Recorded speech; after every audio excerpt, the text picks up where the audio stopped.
So, hello everyone. Today we are going to talk about AWS Lambda, which is also known as serverless computing. So, to learn about AWS Lambda, let's start with the basic concepts like what is a server? So, a server is a system or computer which provides resources, data, and program to other devices over the network to the clients. So, for example, if we are using a website that is provided by a host, by a server to us over the internet. If we talk about Minecraft gaming servers on which you play with your friends, that is also hosted on a server and provided the service over the internet. So that's the basic definition of a server. Now let's talk about why servers are important for ourselves. So imagine you want to watch the Money Heist latest season, but the Netflix is saying that we don't have a streaming service right now. So they assign you that you have to download the episodes on your device, which like Netflix have approximately 10 episodes of the Netflix Money Heist for the latest season, and each episode, as we know, Netflix stores in the highest quality. So let's assume it is 30 GB. To even store the 10 episodes of the Money Heist, you need 130 GB of internet and 130 GB of hard disk space on your system or your drive to store the whole series. Now, this is might 130 GB might be stored for the Wi-Fi users. Looking into the perspective of the mobile users, so 130 GB is a huge amount. So what they are doing, that they are using the streaming servers, which pick up the data, pick up the movie and episodes from their centralized data servers and provide them over the internet via the website through the content delivery network system, which is another type of servers.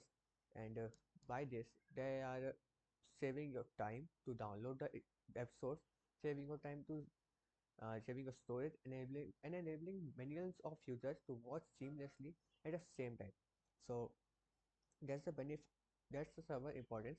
Like if you are watching this video on YouTube also, then this video is saved on some server and a database, and they are using some another server which is picking the video from the backend from the database and streaming towards you. So that's why server are important. Even your mobile phone or laptop, it is connected to some servers to their official the one who is making, like Microsoft. For Windows, they are connected to Microsoft. For Mac OS, they are connected to Apple. So that's why server important to get to know.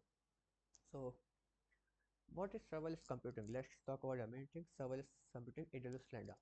So AWS Lambda serverless computing is a service from Amazon Web Services that allows developers to run code without managing servers.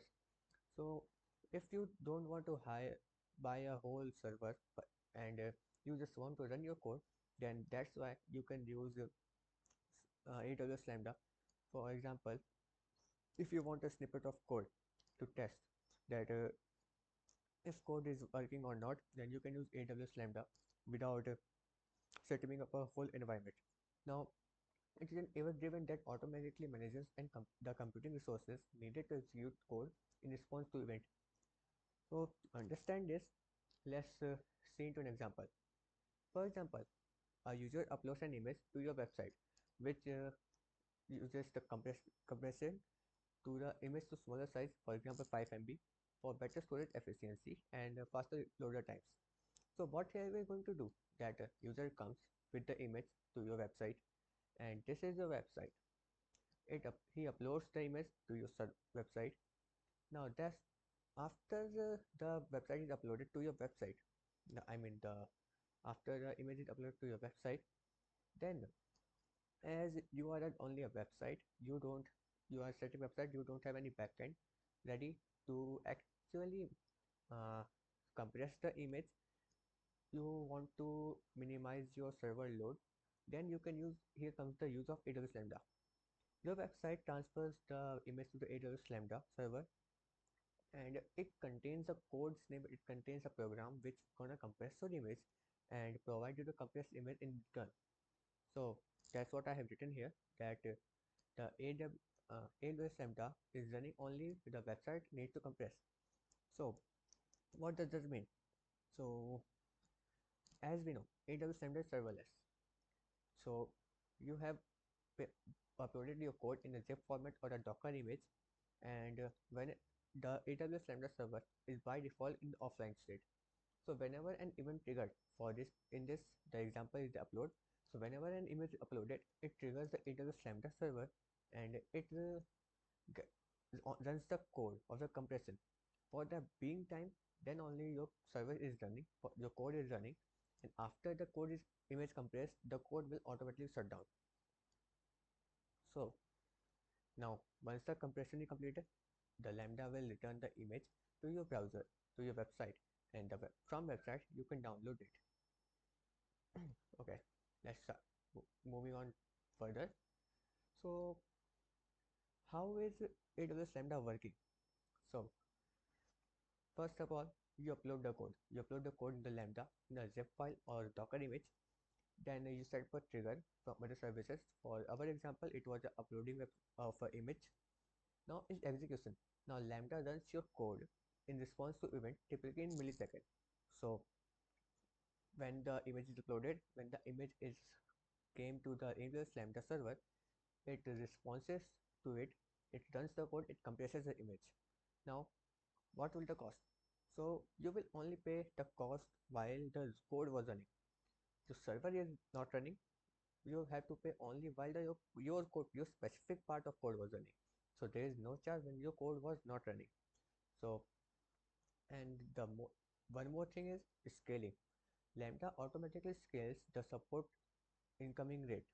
So for example, if you have 100 visitors at a time and your Lambda is handling 100 visitors, even if you get the 1000 visitors at a time, then also Lambda will automatically scale your code according to the requirements, and run your website automatically. So do you need to pay for the whole service? Of course no. As I told you that AWS Lambda, all you have to pay for the only time your specific code snippet is running. So while the time your code is not running, for that time you don't have to pay any of the cost. So let's talk about some key benefits of the AWS Lambda. So first benefit is no server management. As you know, you are only uploading your code and it is running only when it is required. So there is no maintenance, there is no management, and there is no technical requirement for that. You only know that get your code, upload it, and trigger. So this is easy to use.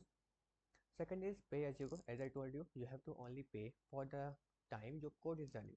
So even if the server is running but your code is not running, then there is no need to pay for that. Now the third which I can is a flexible language support. AWS Lambda supports many languages like Node.js, Ruby, Go, and Python in their runtime environment, so that you can use their libraries or any functions. You can code it for the image compression. If you are good with Python, then you can use Python libraries to compress the images. So that's the flexible language support, and other languages you can also run the custom runtime for your own. Now moving on to this, what are the real life implications of the AWS Lambda? So first use cases, as I told, auto compressing, like example, a photo sharing website on which you upload an image to compress it. Web application backends. So for example, you have logged into YouTube. Now what is YouTube doing? They are taking your credentials and checking in the backend. So if I made a website and I don't have any backend ready, or I don't want any authentication process on my own server on my website is running, then I will use AWS Lambda, which will get the which so whenever you enter the credentials, my website will hit the AWS Lambda, trigger it, and the AWS Lambda will check the credentials and generate an JWT token for yourself, and return the JWT token if your credentials are correct. Third, we can play task automation. If I want to email many users at the same time, then I will send the AWS Lambda the email and the full name, and it will automatically send the emails to all the users. So instead of setting a whole mail server, I can use code a snippet and use the AWS Lambda to send the mails. So this is all about AWS Lambda. It is just pay for what you do. I hope you understood what is AWS Lambda and what is it used, including the benefits and features it provides. Thank you.